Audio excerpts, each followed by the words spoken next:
Derek Thompson, work from home is here to stay. That's something that he's thinking deeply about. And so, what does that mean for organizations? So you're saying, look, second tier cities are probably going to have some new people, which I agree with. You're going to see a bit less centralization of talent and human capital and organizational energy. Yeah, I do get the sense that a lot of the big orgs are shrugging and saying, "All right, you want to live there? I guess we'll work with that." Like they're losing that particular tug of war. How do you feel about the continuation of remote work? Are you positive, negative, neutral? I talk to a lot of people who are negative on it, just to share that, where people who run organizations unhappy people, obviously people who, for example, run restaurants and retail establishments in some of these areas unhappy. Like, how do you feel about it? I think that it depends on who you talk to, and there's a bunch of different sort of spectra that you can look at, right? So one of them is a psychological spectrum, introverts versus extroverts. The introverts. Wow, you're getting deep here, Derek. Wow, continue. I'm starting here. So like the introverts that I know are so happy with remote work. Like they go to the office and what do they experience in the office? People are constantly trying to talk to them. They're constantly trying to blabber. People are always yelling at them and bullying them, just being like freaking introvert and then like taking their trapper keepers and throwing them on the ground. Is that the way it's going down? All of this, yes. And so they're thinking like, it is so much more calm and happy when I'm at home. Like my mental health has never been better. So they're obviously happy to stay home and not commute into an office where they can be, assaulted with impromptu conversation. At the same time, the extroverts assaulted with impromptu friendliness. Definitely talking to an extrovert right now. I would consider myself somewhere in the middle.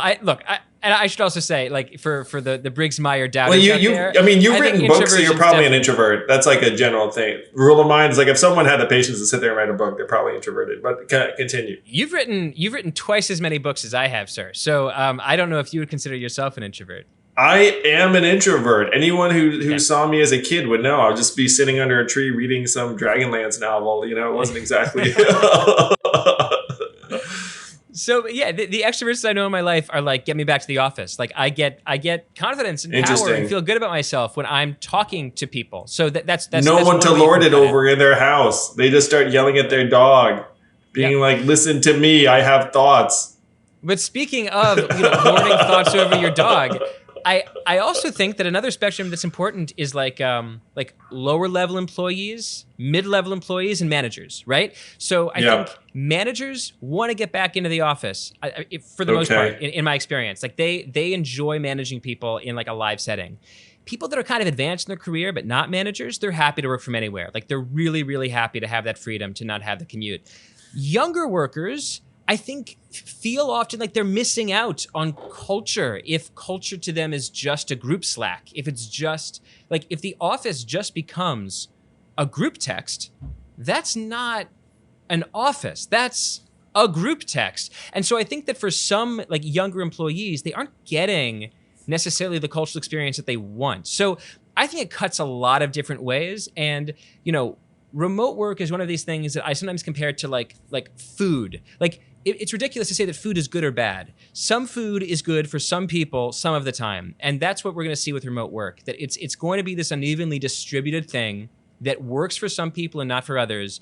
And it's going to be particularly difficult, I think, for CEOs who are managing large companies that have a wide spectrum of psychological profiles, introversion, extroverts, a wide spectrum of workers, young, middle-aged, and old. That's where the what's really going to hit the fan, because I think it's just going to be really difficult to find a solution that works for everybody. Well, I'm really with you, Derek, in that the people that I feel bad for are the young workers who are coming up. Because if you just came out of school and you were trying to figure out how to prove yourself in an organization, I think it's just harder, or to get a sense as to how to manage people, also probably harder because, you aspire to try and become that manager at some point. I'm going to share something. There is a 20-something-year-old in my life, family member who's been working from home and I think is getting depressed as a result. Now, if you were to ask this person, hey, would you prefer remote work or going into the office? They would say remote work. Now, do I think that the remote work is getting them pumped up on a day-to-day basis or even developing them professionally? Not really. But if you ask them their preference, they still would say, well, I prefer working in my sweatpants to having to commute, like get dressed, go to the office, like do this thing, interact with those horrible other people face to face, whatever it is. Like, if you leave it up to them. But I'm not sure that their preference actually matches up to what would help their career over the medium term or even their day-to-day happiness. I'm it's like I'm somewhere in this zone too, where like if you're an advanced professional, you can work from anywhere and you have a family like I do, then, it's like it becomes very, very appealing to say, yeah, let me just beam in. But I do feel for that next generation. What you're pointing to is something that the psychologist Dan Gilbert has called miswanting. He has a book called Stumbling on Happiness about just various ways of thinking about our eternal search for permanent happiness, which will never actually happen, but that's what makes it so fascinating to think about. And this term miswanting refers to the fact that lots of people seem to tell themselves or tell pollsters or tell their family members that they want a particular thing that actually makes them miserable over the long haul. So I, for example, have a friend who has a theory about rich people. And he says, I think rich people buy loneliness with their money too often. That what happens when you get really rich, you might buy the private jet. Okay, that makes sense. Like no one likes flying in coach if they can fly in first class on a private jet. But then they buy a big house maybe in the middle of nowhere. And they'll buy, a pied-à-terre in a city, and they don't really want to talk to people. So they'll find various ways to make sure they never have to speak to people outside of their network. And they'll design this perfectly insulated life that guarantees that they aren't, assaulted by impromptu conversation by the unwashed masses. And as a result, they'll feel like they're missing something. They'll feel an aspect of isolation. And so they are miswanting a feeling of eliteness that is actually conducive to loneliness.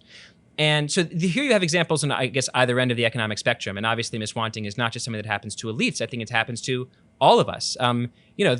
The Sunday afternoon that one spends watching 8 hours of Netflix and then reflecting back that, I kind of wish I didn't spend 8 hours inside. It would have been nice to have taken a walk. You miswanted that binge to a certain extent.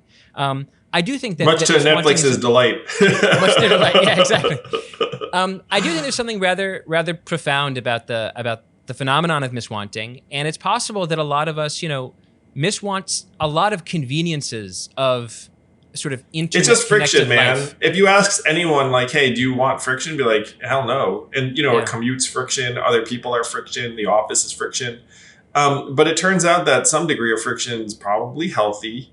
There are people that are trying to discipline themselves in social media, and they take the app off their phone so they can't just freaking pull it up. They have to go through a browser and some other stuff. It's like sometimes you introduce friction, but you can sell frictionlessness to just about anyone and say, hey, do you want to buy it? And they'll be like, yeah. And that relates to the isolation factor too. It's like, other people suck. Do you want to buy the gate? Be like, yes. No, you're a supervillain. Do you want the floating hideout where no one can come assault you with their faces? So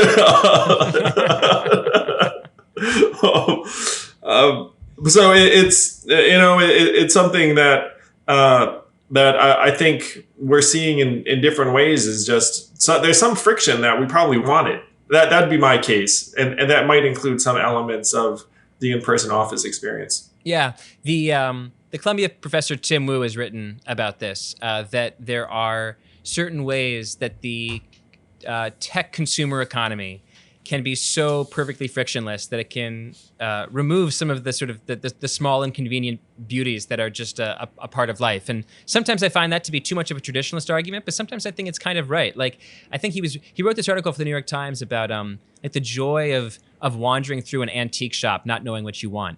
That now, if you want something, what you're supposed to do is that's some funny nutty shit out of Tim. What the hell's that about? Like, you had to choose an antique store. I mean, at least my examples made sense. Come on, Tim. I might be misquoting. I hope Tim doesn't get mad at me. But Tim's now there's like a something- senior White House appointee, so this is the kind of leadership. So we're in DC. Yeah, I'm kidding. exactly. Tim's a really good smart guy. Tim's a really good He's smart gonna guy. he's gonna sick the FTC on me. But yeah, he was pointing out that today you want something and you just type it into your phone, and you don't experience the friction of looking for it, of having an exploratory experience, I suppose you could say. And Or freaking there's pen something pals, awesome man. about Old enough to remember that shit, where it takes like a week to get the letter. Like that was, Yeah. Anyway.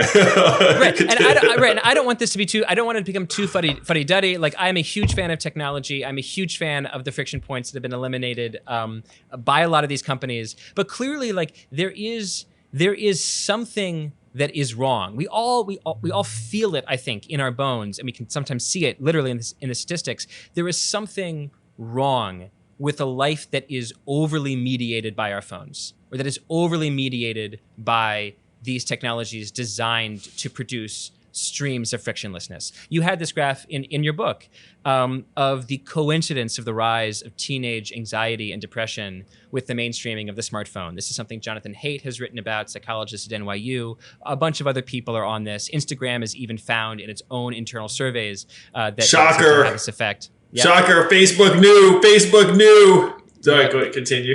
Well, and they're just I do see this all as, you know, all of these stories as being a part of the same mega story, that tech is awesome, and these apps are wondrous in so many ways, but there is something that seemed to be removing from our lives. Humanity, brother.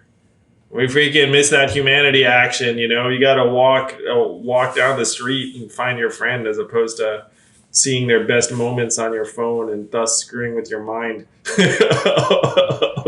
Yeah, you and I are aligned on that point for sure.